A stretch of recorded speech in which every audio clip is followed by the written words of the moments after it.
जन्म कर्म च मे दिव्यम् एवं यो वेत्ति तत्त्वतः तथा एवं पुनर्जन्म नैति मामेति सोऽर्जुन।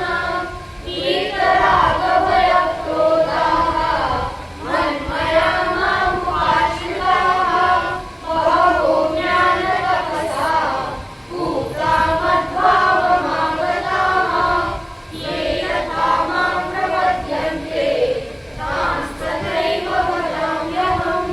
मम वर्त्मानुवर्तन्ते मनुष्याः पार्थ सर्वशः काङ्क्षन्तः कर्मणां सिद्धिं यजन्त इह देवताः। क्षिप्रं हि मानुषे लोके सिद्धिर्भवति कर्मजा चातुर्वर्ण्यं मया सृष्टं गुणकर्मविभागशः तस्य कर्तारमपि मां विद्यकर्तारमव्ययम्। न मां कर्माणि लिम्पन्ति न मे कर्मफले स्पृहा इति मां योऽभिजानाति कर्मभिर्न स बध्यते। एवं ज्ञात्वा कृतं कर्म पूर्वैरपि मुमुक्षुभिः कुरु कर्मैव तस्मात् त्वं पूर्वतरं कृतं किं कर्म किमकर्मेति कवयोऽप्यत्र मोहिताः। तत्ते कर्म प्रवक्ष्यामि यज्ञात्वा मोक्षसे शुभात्। कर्मणो ह्यपि बोद्धव्यं च विकर्मणः अकर्मणश्च बोद्धव्यं गहना कर्मणो गतिः। कर्मण्यकर्म यः पश्येत् कर्मणि च कर्मणः स बुद्धिमान् मनुष्येषु स युक्तः कृष्णकर्मकृतः। यस्य सर्वे समारम्भाः कामसङ्कल्पवर्जिताः ज्ञानाभिरक्तकर्माणं तमाहुः पण्डितं बुधाः। त्यक्त्वा कर्मफलासङ्गं नित्यतृप्तो निराश्रयः कर्मण्यविप्रवृत्तोऽपि नैव किञ्चित् करोति सः निराशीरचित्तात्मा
दुःखं न